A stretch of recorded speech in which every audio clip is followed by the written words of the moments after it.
Hello again. Last time we talked about what utility is, and we said basically that utility is a way in which economists measure your level of satisfaction. It has some properties. Utility basically is always increasing, so you can never get satisfaction. The more you consume, the higher your utility is. So your utility increases always. The more you consume, the higher your utility is. It also increases at a decreasing rate. What that means? Well, basically that the first unit that you consume will increase your satisfaction, your utility, more than the 10th unit you consume.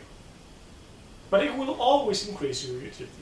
So the marginal utility, that is how much your utility increases for an extra unit that you consume, well, will always be positive, but will be each time smaller and smaller and smaller the more you consume.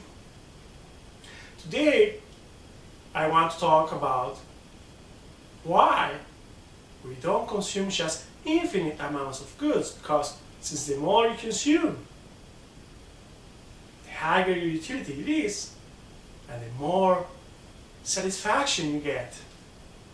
Why don't you consume just as much as possible, basically infinite amounts? Well, everybody wants to consume car, a house, trip, many things. But all of us know that we don't have enough money to buy all the things we would like. Well, economists call that a budget constraint. So it's a certain amount of money that you have that restricts what is affordable for you.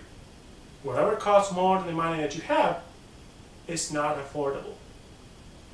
Now, let's think about when you use a vending machine. Probably all of you have used a vending machine. And most of the vending machines have things to eat. So when you go out to the class, for example, if there is a vending machine and you have $2 and you're hungry, you can't buy all the things that are inside the vending machine. You have to choose among different options that you have. So let's suppose that you have crackers and peanuts on that vending machine, and you have $2. And crackers cost $1, while peanuts cost 50 cents. So if you only buy crackers, you can buy 1 bag of crackers or 2 bags of crackers. If you want to buy a bag of crackers, you will spend $1. If you buy 2 bags of crackers, of course you will spend $2. That is the amount that you have. The question is, which option do you prefer? Buy 1 bag of crackers or 2? Yeah, 2 bags of crackers is what you will prefer, because you know that the more you consume, the higher your utility is, the higher your satisfaction is. So you will always spend all your budget to get as high as possible your level of utility. Any consumption bundle that you buy that costs less than $2 allows you to buy more crackers, for example, or more peanuts, making you to have the chance to keep increasing your utility. As a consequence, all the consumption bundles that are affordable but cost less than $2 in this case are not candidates for being the best consumption bundle that you can have. Another consumption bundle that you can have that also spends $2 is if you buy 4 bags of peanuts, because they cost 50 cents each. Again, buying, for example, 2 bags of peanuts will not give you as high utility as consuming 4 bags of peanuts. So even it's affordable, for sure will not be among the candidates for being optimal consumption bundles. And by optimals, I mean the ones that can give you the highest level of utility. So we have now 2 different consumption bundles that will cost you all your budget.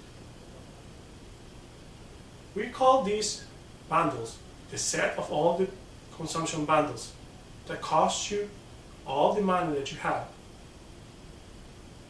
We call that budget constraint or budget line if we do it, if we graph this on a paper. Sorry. Now, we can also get other consumption bundles that are on the budget line. For example, 1 bag of crackers costs $1 and 2 bags of peanuts that cost 50 cents each also in total cost $2. So they're also on the budget line. In this case, we have 3 different budget consumption bundles, that are on the budget line. No other consumption bundles can be possible candidates for being the best consumption bundle that you can consume. Why?